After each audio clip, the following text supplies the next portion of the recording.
Si les 23 et 30 mars prochains vous nous faites confiance, nous redonnerons un sens à la circulation. Parce qu'il nous paraît important que se déplacer à Schiltigheim redevienne un droit, un plaisir et une liberté.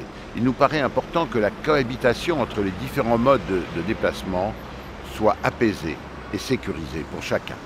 Nous voulons que Schiltigheim redevienne une ville citoyenne, c'est-à-dire une ville où vous serez entendu et respecté, parce qu'un plan de circulation efficace et raisonnable ne peut pas s'établir sans vous ou pire, malgré vous. Afin de faciliter la circulation à Schiltigheim, nous souhaitons innover plutôt qu'interdire. Par exemple, par la création d'une navette gratuite qui permettra aux Schilticois de se déplacer sans avoir recours à la voiture et qui reliera les commerces, les services et qui permettra surtout de rapprocher les quartiers périphériques qui se sentent trop souvent oubliés du centre-ville. Aux heures de pointe, 25% du trafic sont représentés par des trajets maison-école.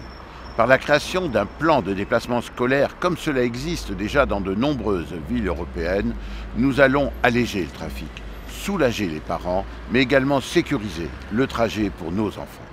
Nous voulons faire de Schiltigheim une ville éco-responsable, c'est-à-dire une ville où l'on va favoriser, entre autres, le déplacement en vélo par la création d'un réseau cohérent et sécurisé de pistes cyclables, contrairement à ce que l'on assiste actuellement avec des contresens cyclistes particulièrement dangereux où on a déjà noté de nombreux accidents.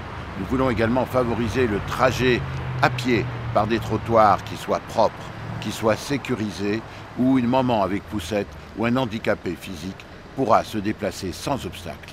Nous défendrons la création ou l'amélioration de toute ligne de transport en commun, que ce soit en bus ou en tram, sous réserve bien entendu qu'elle respecte le commerce, qu'elle respecte la qualité de vie des riverains et bien sûr les emplois. En matière de stationnement, nous réserverons les horodateurs aux seuls endroits où une rotation importante est nécessaire, entre autres à proximité des commerces.